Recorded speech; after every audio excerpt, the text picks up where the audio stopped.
Firstly, I would like to welcome Erika Heidi. She's a developer experience engineer and she's on the Dutch hometown and she's a Brazilian woman.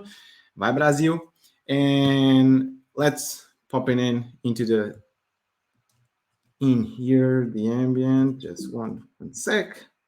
Just remove this thing and no remove.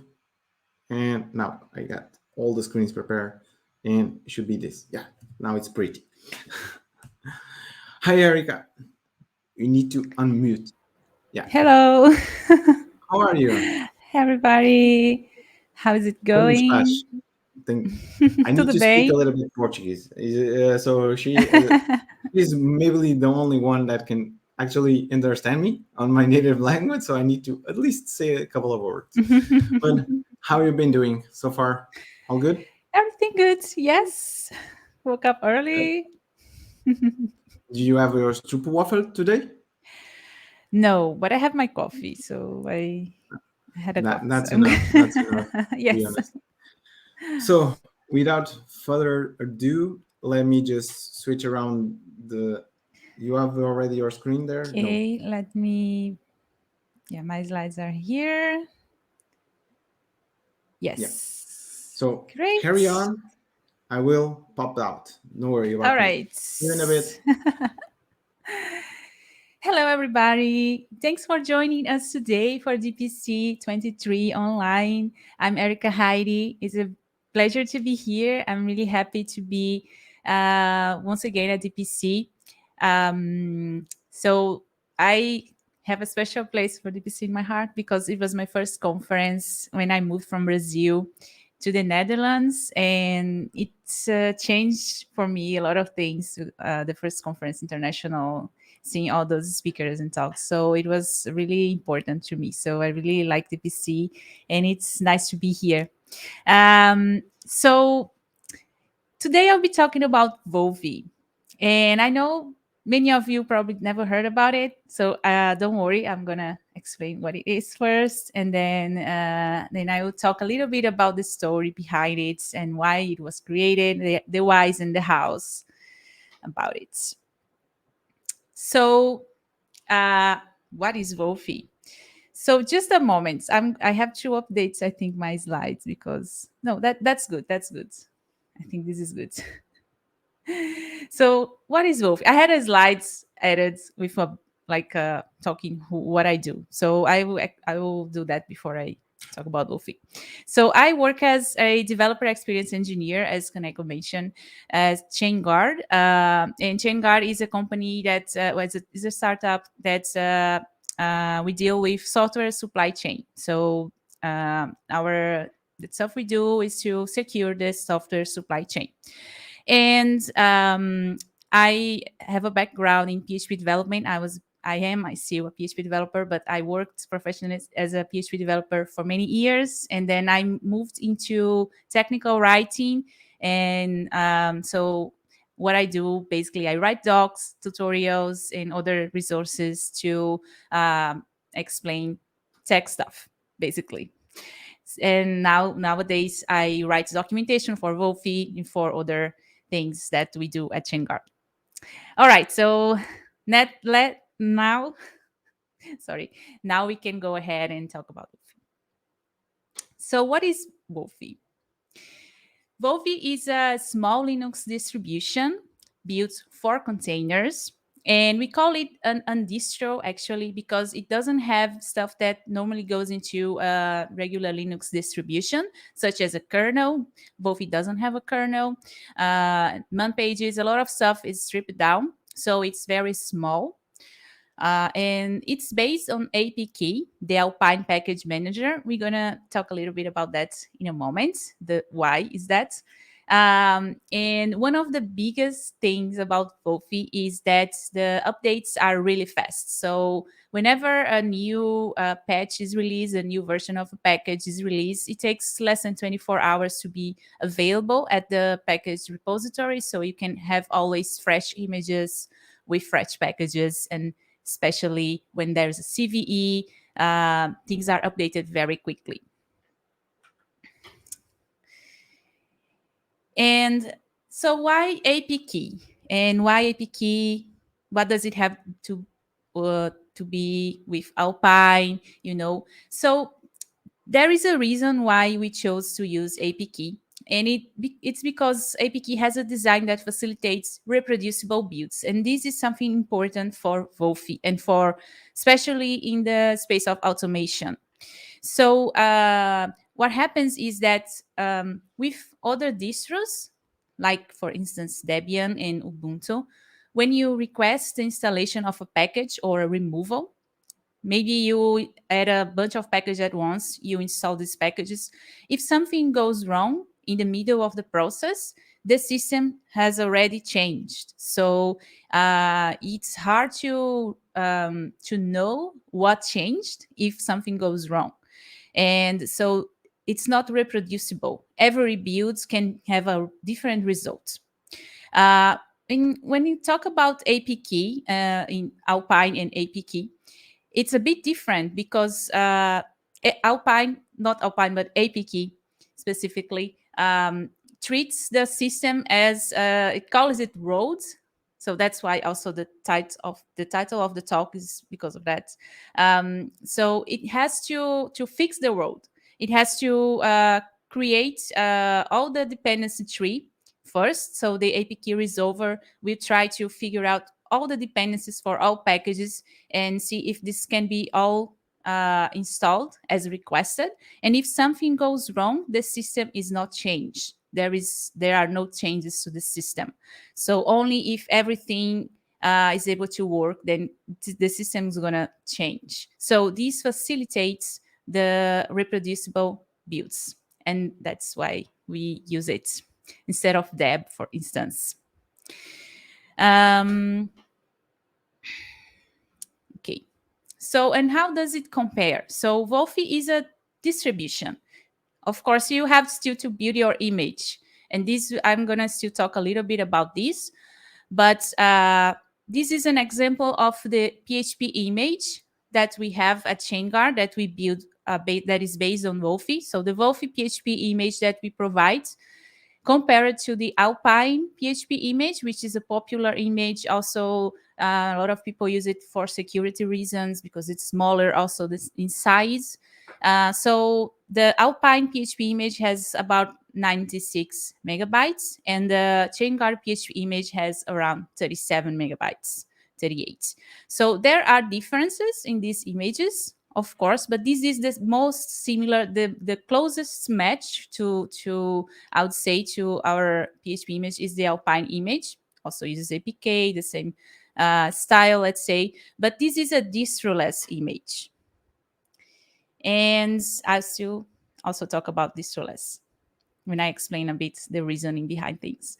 And also on the bottom, so the size, we usually consider size as something important, of course, in the image. Nobody wants a huge image. The PHP Debian image, which is PHP latest default, let's say PHP image, is like 300 megabytes and more than that, I think. And this is on the bottom a comparison of CVEs detected by, I think, Gripe or Trivi. We use these two scanners usually to compare images. And so on the left, you have the latest PHP image, and all these are like CVS per day.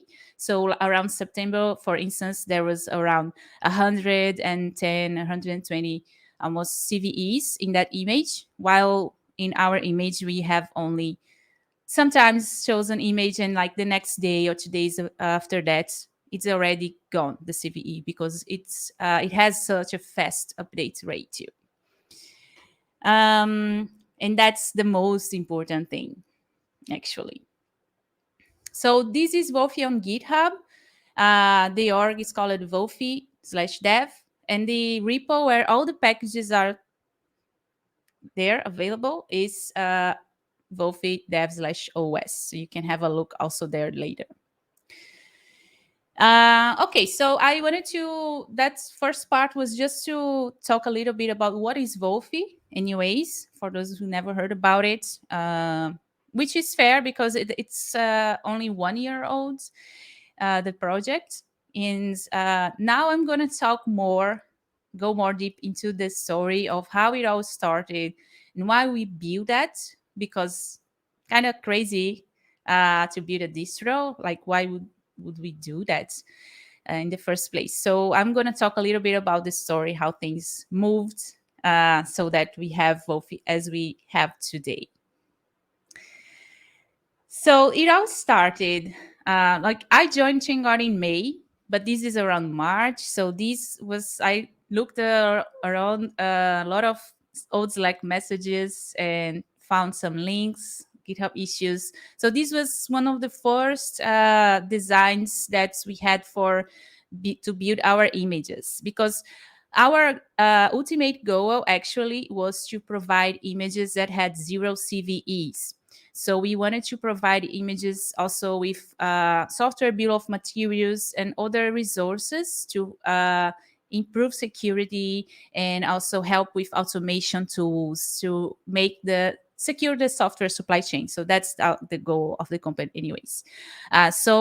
Our dream, our goal was to build these images that were small and also had a small attack surface. But more importantly, we needed a system to have fast updates. We needed fast updates to get the patches out fast to the customers and people using the images in general.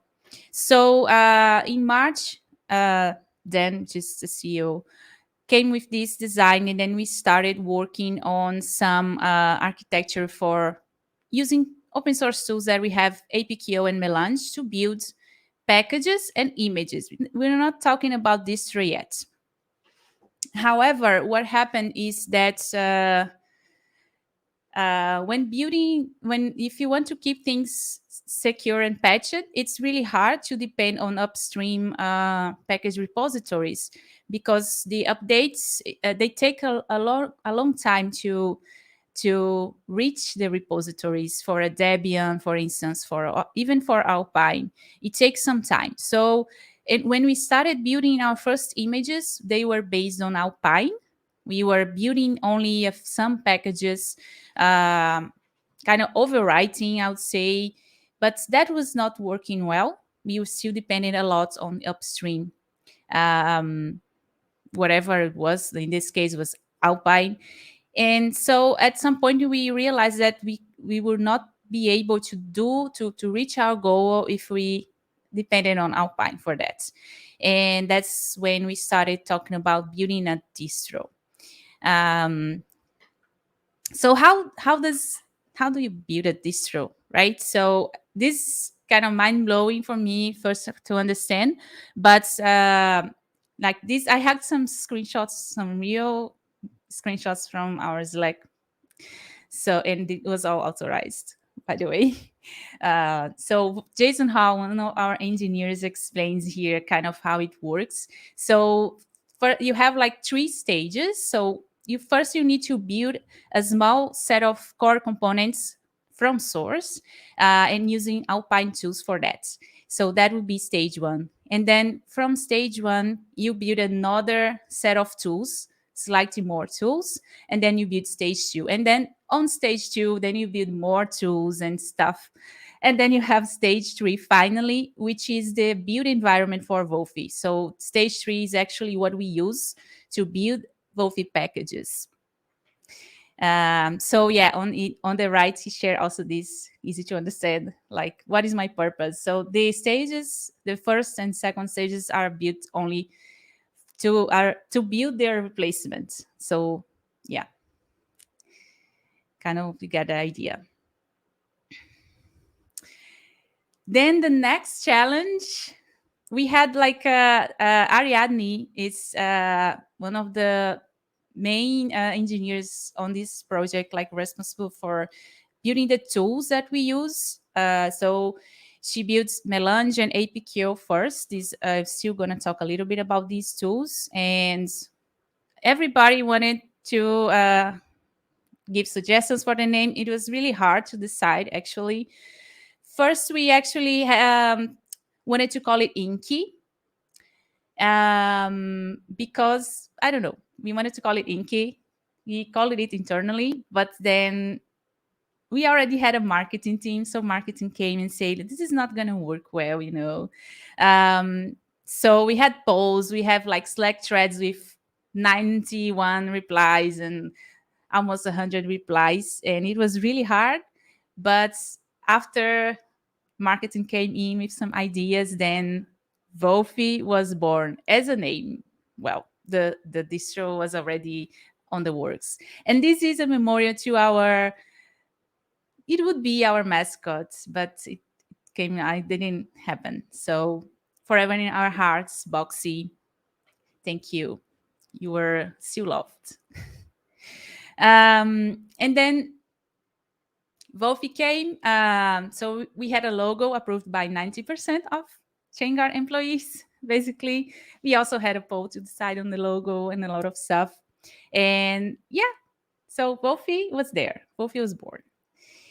And around September, so it was 7 of September last year, we had like Ariadne had the packages on the registry. So we always started more for real. So we were finally able to start building the images. And then release day was September 22. So it's a little bit over a year now that we released Wolfi. And there's a lot of coverage. So now I'm going to talk a bit about the ecosystem in general. So this is kind of how it works. We have two tools. These tools are the main tools that build the Wolfi and Wolfi images. We have Melange and APQ. So Melange is a tool that we use to build the packages, the APKs. At first, we were just building Alpine images with some custom APKs. But then we built Wolfi, and then we moved to using Wolfi as base for everything. But you can also use Melange to build Alpine packages and APKO to build Alpine-based images. APKO is a tool to build the images. And I'm going to talk a bit about these tools also. So what is Melange? So Melange is a declarative APK builder tool. So it's declarative because the pipelines are defined in YML files. So it's that's why it's declarative, of course. But it's also, it helps with keeping everything on the repo. And also it's really similar to GitHub Actions. So if you have built GitHub Action workflows before, then you'll be very familiar with how building a package works. So basically, you will define a set of the name of the package, some metadata, and then you, in this YML, then you will define the dependencies that you will need for building the package, so build time dependencies, and then you will define also where to find the dependencies, where to find the packages, the repo, the package repository where you can pull the packages from. And then you will define the runtime dependencies that you will need when the package is running. So let's say, for instance, building a PHP extension, then I will have some build time dependencies like autoconf to build image and to build the package and other stuff to run make, configure, make, install. And you also have the runtime dependencies, PHP, and other things that you might require from your extension. And then once you define all the environments, dependencies, runtime dependencies, etc., then you have the pipelines. So you can start building your package. And then usually we'll have, of course, configure, make, install. For a lot of packages, it's as simple as that. But for many others, it's not as simple, but you have to set up a bunch of stuff first. You know how it goes, building from source. So our packages are built from source. We need that in order to apply the patches and build the way we need to make it safer, basically. So Melange it builds multi-architecture. So it builds for all arcs that are available in the machine. If you using Docker, you can build for other platforms as well. And yeah, you can use Docker and the Melange image to build the images. So this was Melange, the tool used to build the packages. And then there's APQO. APQO is very similar. It's also YML declarative tool, but it generates images. So APQO is like I had here, that is an image builder tool based on APK. Yes, but when you compare APQO to Docker, actually APQO is a composition tool compared to Docker. Docker builds and composes, is the two things at the same time, let's say. And this what results that is that the builds are not reproducible with Docker. So it's the same thing we've mentioned about Debian packages and changing the system, because you are building the environment at the same time that you are composing the image. And with APQO, everything is already built as APKs. So you will be only composing the image and adding the final touches, which are like users and setting some permissions. You don't build anything with APQO. This way you can generate flat images, and you don't need to have anything extra on your image, because you're just composing it with what you need for run times to run your application. And these are, we can call these distroless. Like these are distroless images. They don't have a package manager. They don't have a shell, so you don't you don't SSH into these images. You don't install anything extra. The image is kind of sealed in a way, tight, you don't add anything extra. Everything is accounted for. And you also generate, so APQO also generates software bill of materials for all the images. So you have an accounting of everything that is included in that image. This is important, especially when you want to automate things and use platforms for security. SBOMs are getting very popular now, because everybody sees there's potential to use these for automation and to track whenever there is an issue or a CVE is out. Then you see and you know what is in your images from the SBOM. You can have a quick understanding. Especially an automated system can have a clear understanding based on SBOM, which is a standard format. So APQO builds are also fully reproducible. They don't change. So that's why also one thing that people start using images built with APQO and find strange is because sometimes I don't know if this was already released on Docker, but there was an update that shows the image was built like 52 years ago. Actually, what happens is that these images don't have a timestamp, a build timestamp, and that is by design so that it doesn't change. So it's the same build. That makes it reproducible. Otherwise, every time, even if the results, the image is the same, but there is a different timestamp, this would change like hashes and signatures, things that we need to assert that image is exactly what we want and what we build, and is exactly the same version as we did yesterday, for instance. So this was APQO, and these two tools are very important for us, but they are all open source. You can use Melange to build your own APKs. You can use APQO to build your own images. And here I explain a little bit why APQO, why not using Docker, but I already talked about that. So APQO is fully reproducible, and with APQO you are able to create these images that are distroless. These images are minimalist. They only have what you need to run your application or to build. This is also important. How I'm gonna build my app, how I'm gonna install Composer dependencies if the image is all, you know, you cannot make changes.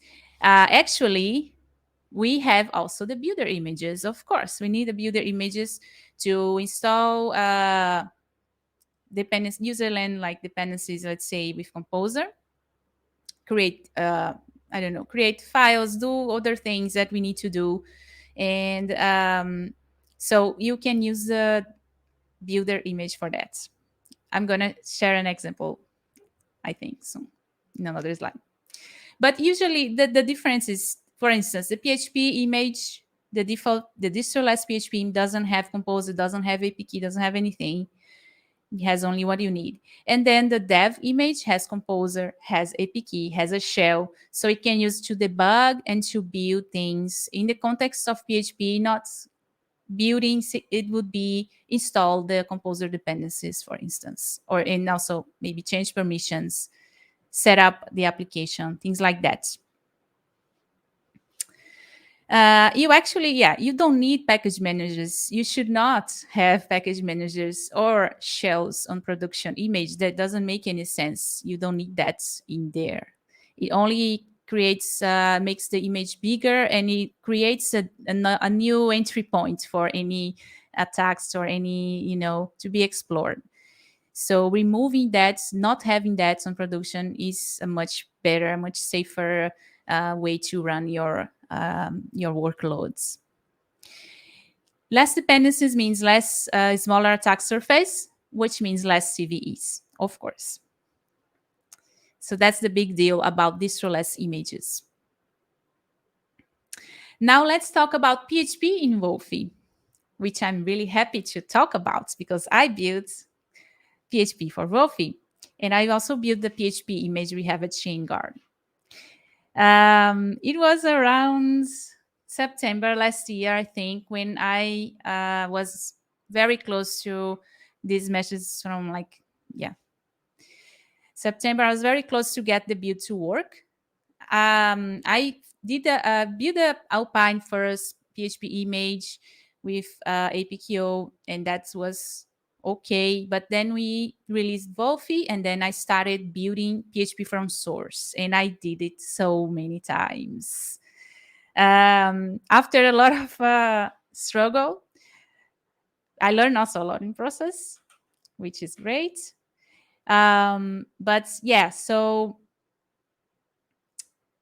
it was on December 1st. So that was a big time difference. September to December. That's about what it took me to build this package, I think. I'm sure I had other priorities also, but yeah, it took me some time. And so 813, I released that at first. And first was a very simple build. So we've built in extensions. I enable a few extensions only, and this was just a prototype, like, or I would say we needed to see if somebody would use that, right? So I also started using them, and I built also Composer, and then after a long time, actually only in June this year, then I rebuilt everything because we needed the extensions as shared extensions. So it took quite a few months to iron out a few details, and also to have actually customers wanting the PHP image. So we needed to improve it. We needed to make available these extensions, and so many extensions, gosh.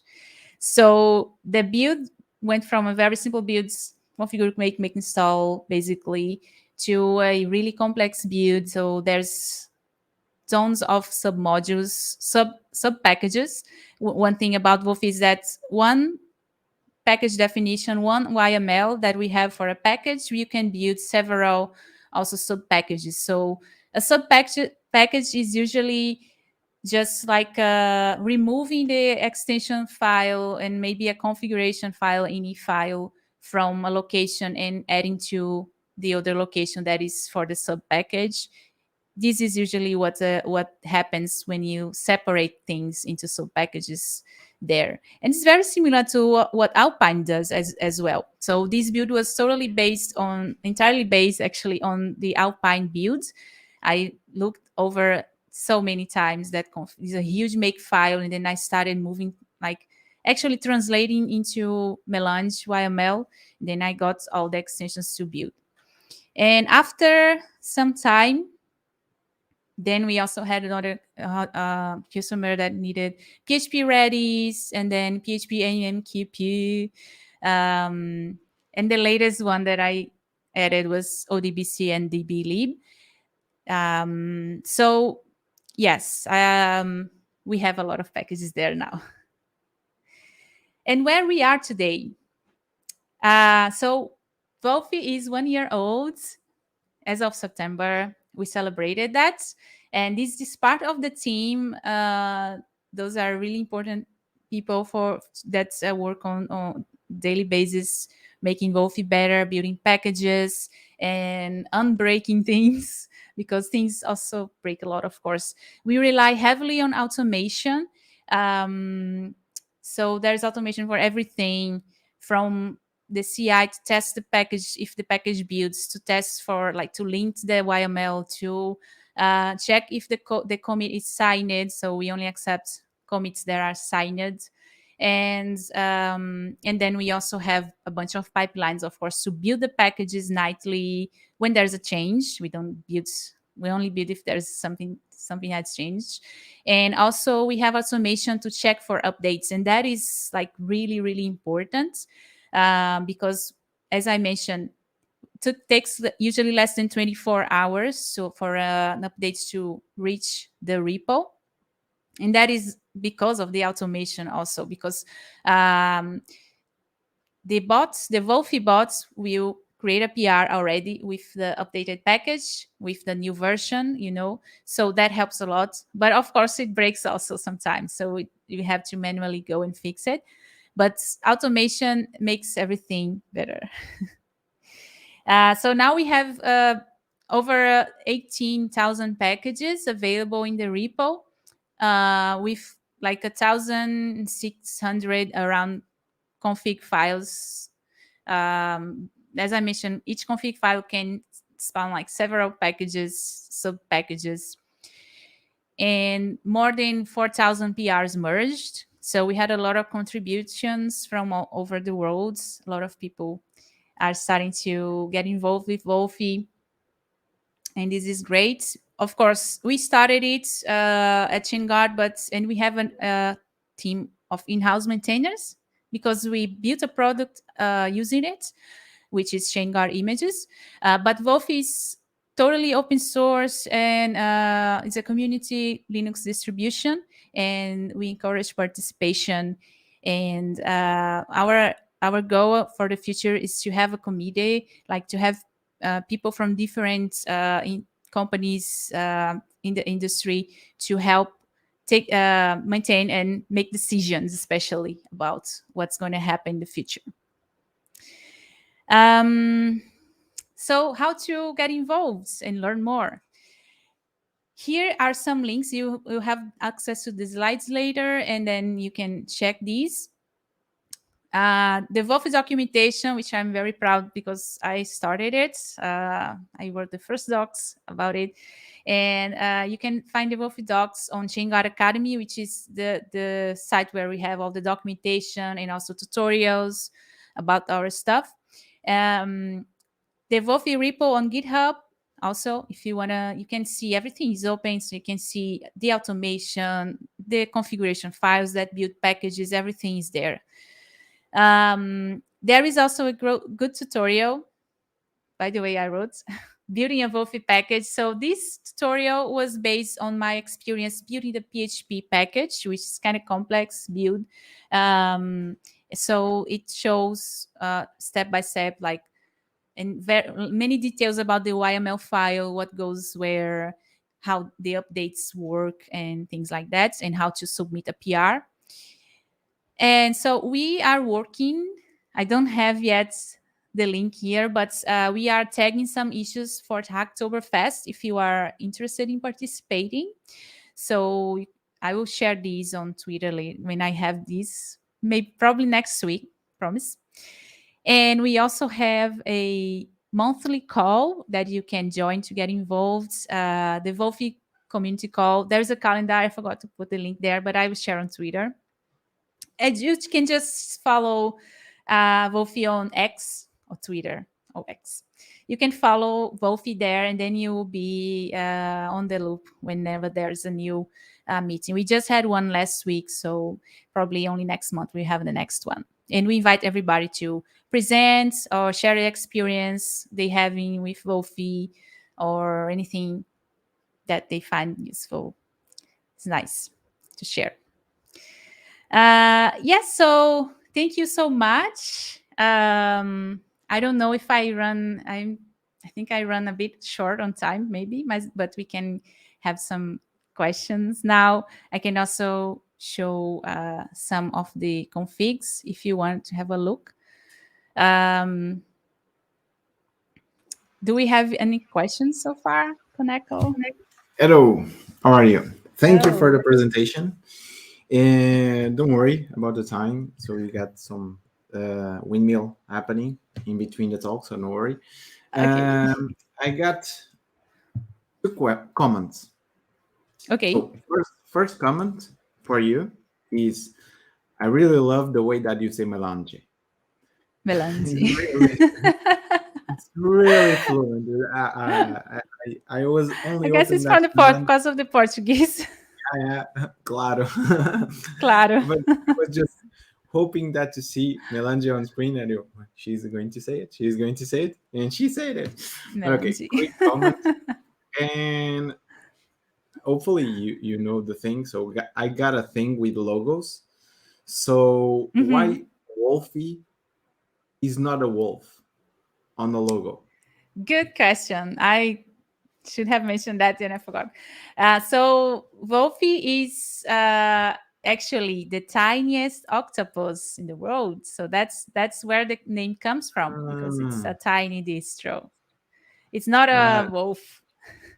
okay, Wolfi I was is thinking an that it was like octopus. the tiniest wolf in the world, but or the No, other it's way the around. tiniest octopus. Okay, Fun. so we still have a little bit of time. A little bit curious. Can Mhm. you show us I'm lacking the Maybe word. the PHP The package? No. yeah. Can you show us a little bit, if you don't Yes. mind? Yes. Let me see how to. Here, present. Share screen. To remove this one. Let me see. Oh, there he is. I'm going to yeah. Oof. Now I'm cracking buttons and making all awful. Just one sec. Yeah, good to go. Okay, so this is the repo.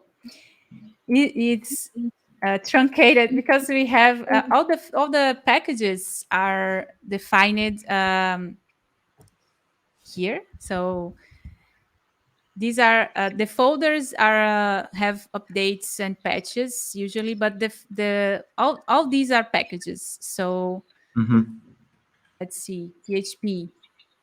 So these are all our PHP stuff. We have H1 and H2, and a bunch of submodules that are compiled separately. But the main, let's see, no, let's get H2. Oh, we have H3 already. Okay, do you know? Yes. Let me fix this. I'm gonna open H2, H3.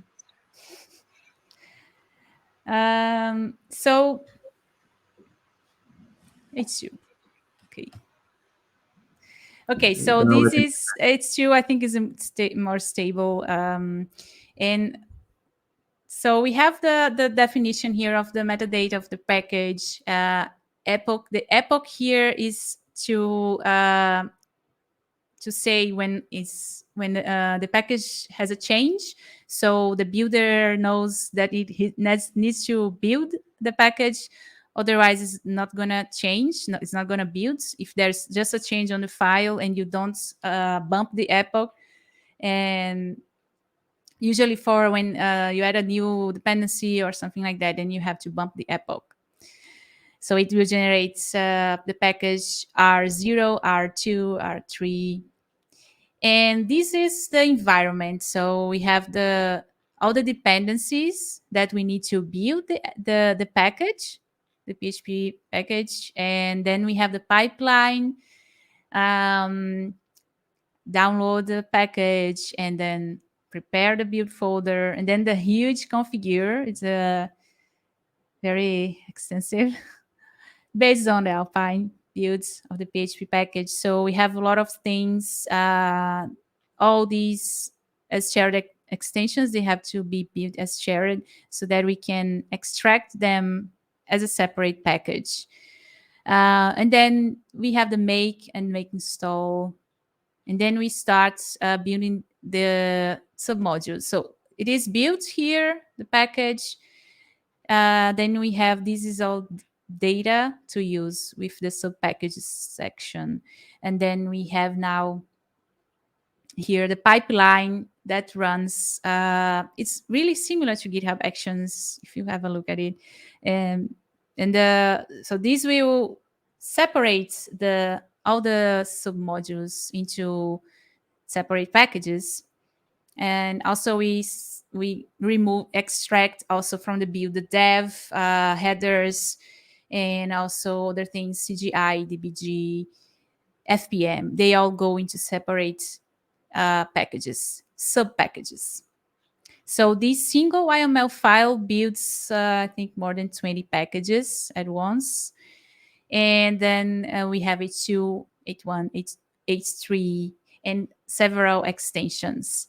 And then when you go to, I also want to show the image, right? I can also show a little demo of show live what I showed in the, let me see, profiles. Question during your demo. Okay. What was the biggest use or the astonishing use that you already seen with Wolfi? The biggest usage? Well, The there's imagine biggest. creating like a spark or creating the magic thing. Have you seen something already being developed with using with Wolfi? Well, we have some. We have customers already. That's we have some testimonials on the site. Like usually, the big difference is that from the CVE standpoint, because you have suddenly go from like Alpine, let's say 20 CVEs or 50 or something, to zero when you move to Wolfi. And with Debian images, it was a lot more. So a lot of people come with like really excited about this when they try it, when they compare the images. And so, yeah, this is usually what makes people fall in love with Wolfi. We went to, like, I went to KubeCon, my first KubeCon this year in Amsterdam, KubeCon EU, and I was in the booth, and a lot of people would come because of Wolfi. They don't care about Shanghai, but they come to say, "We love Wolfi. I went to from 200 CVEs to zero CVEs, and just needed to change the base image." So things like that. Which is great. And I also changed all my, as soon as I had something working, then I started changing all my images. Um, yeah, so So you're this is betting hard. the repo where we have the images, and these images are built with APQO. So I can show you the PHP image, and you see is a similar format as we have for the package itself, because Melange and APQ are like siblings, let's say. Yeah, but things changed a lot lately. So I found it. So sometimes I can't even find where the stuff is anymore, because that's the thing. We are a startup, and things move very fast. So when I document something, then a couple of months later, everything already changed, and oh my gosh, why you do that to me? So, but yeah, that's the rhythm we are. So yeah, Okay, this is how we create the flat images, distroless.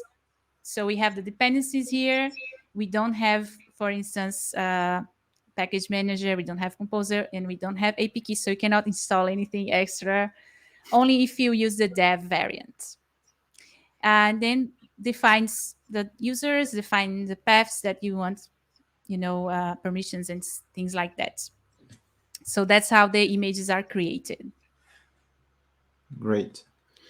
I got a question here from the audience, if you don't mind answering Yes, it. sure. So this is a question from Thomas Haber. He's asking, is there an open source package for PHP? A what? Sorry. Open source. Open swole.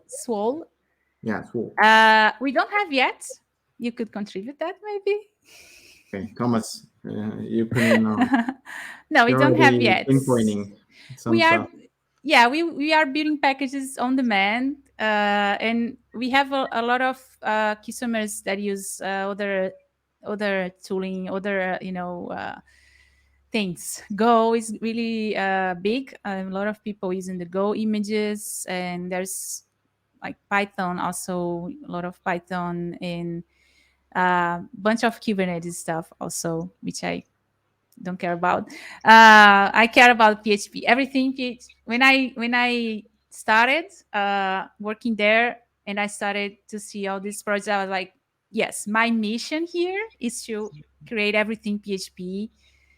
So I'm gonna start building all the packages, everything. Okay, so I have here also a yes, vulnerability comparisons. So we have some pages here on Academy. We have the comparisons of several images with their counterparts on Docker from Docker Hub. So this is the PHP one, and this is up to date. I think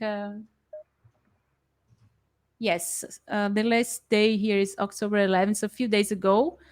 So currently, we don't have any CVEs in our PHP, and I don't know if you heard about there was recently a CVE on curl, which everybody probably here uses it. I Freaked don't out. know. I use it in everything I do. Probably I have curl somewhere. Yeah. Is there So any you other have to option? patch your curl, Kaneko. Yeah. Don't forget Yeah. to patch your curl. I never forget to patch my curls, so no worry. Okay.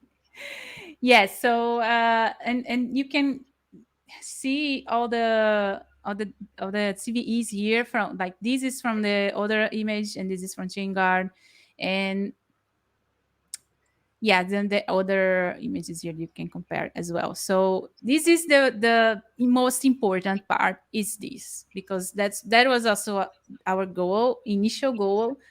Nobody wants to build a distro, but to achieve that, we needed to build the world. So that's how the title went also for the talk.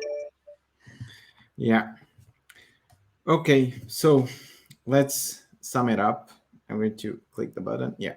So Yes. Erica, thank you a bunch for your talk and for your introduction for Wolfi. That apparently is a small octopus, not a small wolf. Yes. Okay, Yes. kindly noted.